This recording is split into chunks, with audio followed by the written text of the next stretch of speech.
안녕하세요. 골 때리는 TV 배팅맨입니다. 자, 굉장히 오랜만에 영상을 찍어서 조금은 살짝 어색한 느낌이 좀 있어요. 자, 어쨌든 우선 지금 코로나 때문에 모든 축구 리그가 중단이 되어 있는 상태입니다.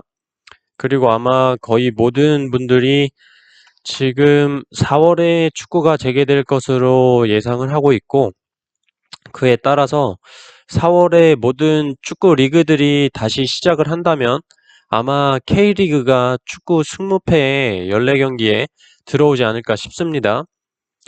그래서 일찍 일어나는 새가 벌레를 잡아먹는다라는 말이 있듯이 K리그 팀들에 대해서 요 며칠간 좀 이적 현황 여러분들께 말씀드려보는 시간 가져보도록 하겠습니다. 겨울 이적 시장에서 좀 많은 선수들이 움직였기 때문에 미리 알고 있으면 분석하실 때 도움 되실 거라고 생각합니다.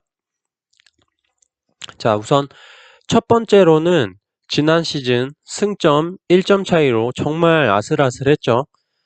그렇게 우승을 차지한 전북 현대 먼저 살펴보도록 하겠습니다. 자, 전북 현대의 감독님은 지난 시즌에 이어서 모라이스 감독님이 지휘봉을 잡았습니다. 사실 전술적으로나 선수 기용에 있어서 지난 시즌에도 팬들에게 많은 질타를 받았기 때문에 이번 시즌 과연 모라이스 감독 체제가 이어질까라고 생각을 했는데 어쨌든 이어가게 됐습니다. 근데 사실 여러분들도 아시다시피 최근에 2월 12일에 아시아 챔피언스 리그 전북 대 요코하마 경기를 보시면 아시겠지만 1대2로 패배할 때 보면 선발 라인업부터가 모라이스 감독님이 도대체 무슨 생각을 하는 건지 이동국 선수를 선발로 쓰는 등 역시나 애매모호한 전술로 좀 답답함을 주고 있습니다. 그나마 3월 4일 시드니 원정에서는 포메이션과 좀 선발 라인업의 변화를 주면서 2대2로 무승부를 기록하기는 했지만 역시나 뭔가 정돈되지 않고 어떤 스타일의 경기를 펼치려고 하는 건지 굉장히 애매하다라는 느낌 지울 수가 없었어요. 자, 우선 지난 시즌의 전북 스쿼드에서 다른 팀으로 이적한 좀 주요 선수들을 먼저 말씀드려 보도록 하겠습니다. 지난 시즌에 굉장히 빠른 스피드로 공격 진영을 휘저었던 문선민 선수가 상주 상무로 입대를 했고 권경원 선수도 상무로 입대를 했습니다. 그리고 메인 외국인 용병이면서 주요 득점원이었던 로페즈 선수가 상하이 상강으로 이적을 했고 전북에서 몇 번 기회를 못 잡던 김승대 선수와 고미열 선수가 강원으로 이적을 했습니다. 또한 미드필더 신영민 선수가 베이징 런허로 이적을 했고 공격형 미드필더 임선영 선수는 성남으로 이적, 또 한 명의 공격형 미드필더 한승규 선수는 FC 서울로 임대, 그리고 수비형 미드필더 최영준 선수는 포항으로 임대가 되었습니다. 좀 공격 자원들이 좀 대거 변경이 되었다고 봐도 될 만큼 공격 측면에서의 엔트리 변화가 커 보이는 전북입니다. 자, 그리고 이번 시즌 새롭게 전북 유니폼을 입게 된 선수들은 K리그 MVP에 올랐죠. 김보경 선수를 영입을 했고 최전방에는 남아공 국가대표 출신 공격수 벨트비크와 지난 시즌 안양의 주 공격수였던 조규성 선수를 영입을 했습니다. 그리고 지난 시즌 경남의 미들라인에서 좋은 활약을 보여준 왼발 킥이 굉장히 좋죠. 왼발 킥이 좋은 쿠니모토 선수, 그리고 브라질 출신의 측면 공격수 무릴로 선수를 영입을 했어요. 또한 수비 중에 이제 수원 삼성의 수비의 중심이라고 봐도 될 만큼 수원의 수비 중심이라고 봐도 무방할 구자룡 선수, 그리고 포항에서 신인답지 않은 노련함으로 미들라인을 지배했었던 이수빈 선수도 전북으로 오게 되었습니다.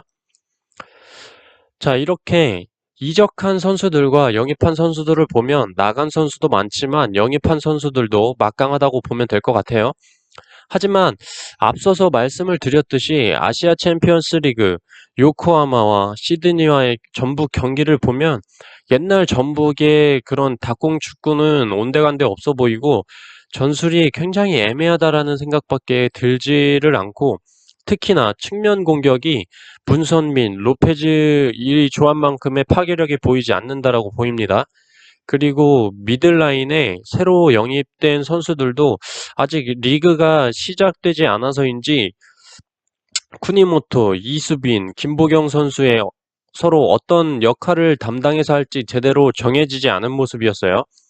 왜냐하면 경기 시에 공격 라인과 수비 라인 중간이 굉장히 좀 텅텅 빈다라는 모습이 자주 보였기 때문이에요.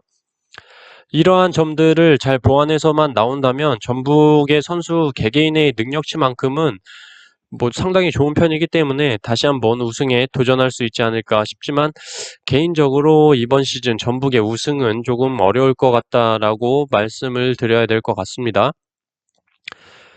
자, 그리고 두 번째로 말씀드려볼 팀은 지난 시즌 리그 8위로 마무리를 지었던 수원 삼성에 대해서 살펴보도록 하겠습니다. 수원 삼성의 경우는 말씀드리다가 살짝 흥분을 하더라도 여러분들 양해 부탁드리겠습니다. 우선 수원 삼성의 감독님은 지난 시즌에 이어서 이임생 감독님이 연임을 하게 되었습니다. 지난 시즌에도 많은 어려움을 겪으면서 거의 감독직을 걸고 FA컵 경기를 진행을 하는 등 거의 썩은 동아줄을 붙잡고 있는 느낌이 많이 들었습니다. FA컵 우승으로 아체메에 진출을 하긴 했지만 참담합니다. 어쨌든 이번 시즌도 지금부터 말씀을 드리면 아시겠지만 지난 시즌보다 더 쓰레기 같은 골 결정력과 경기력이 나오면서 경기가 안 풀리고 강등권에 내려앉지 않을까 싶어요. 자, 우선 지난 시즌의 수원 삼성 스쿼드에서 다른 팀으로 이적한 주요 선수들 먼저 말씀드려 보도록 하겠습니다.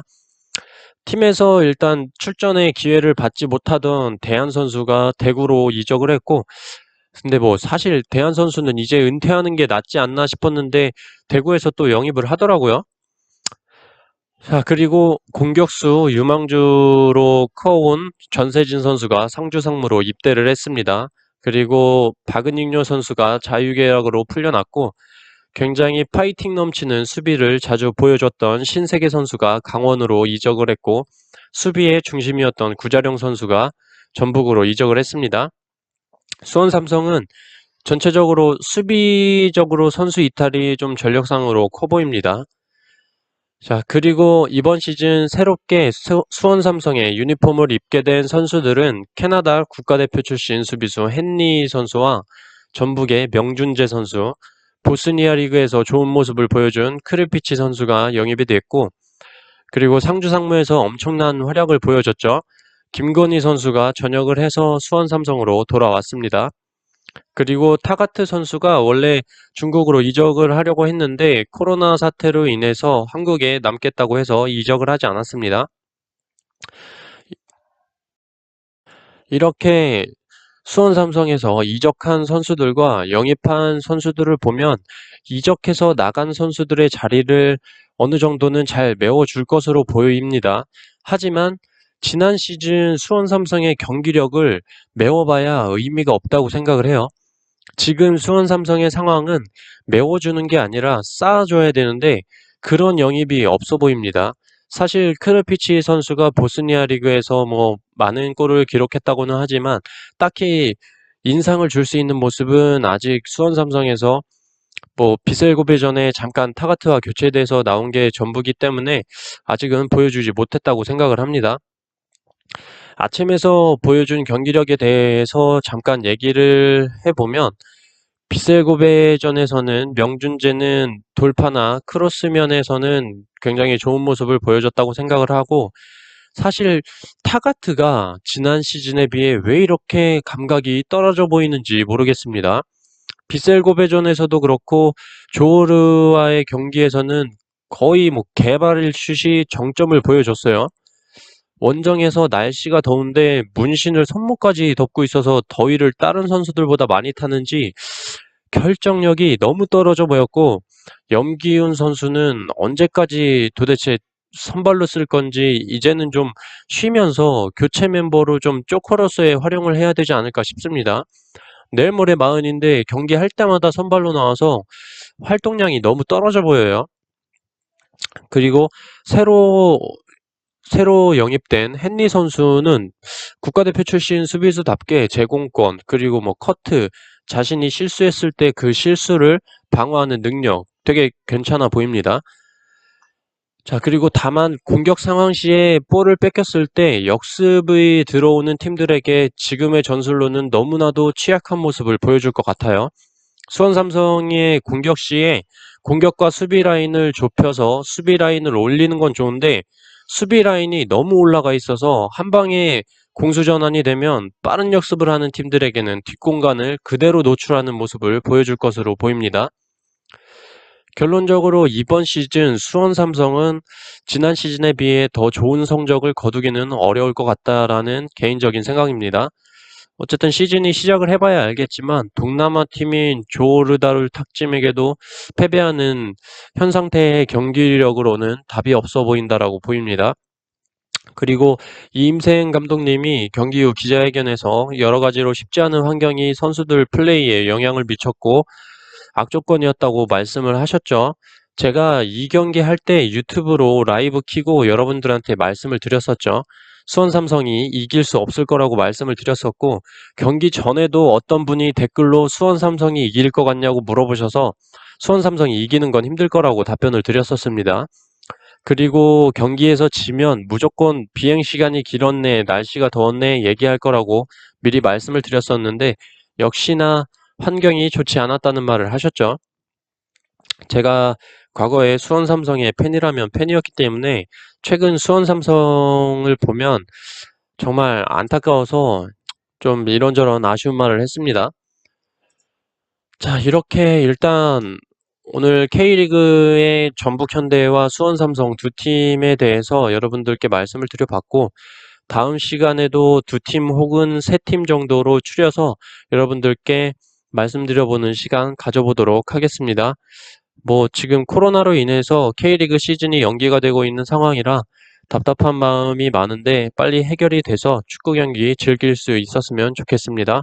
마지막으로 여러분들 건강 유의하시고 조만간 또 영상으로 찾아뵙도록 하겠습니다. 이상입니다.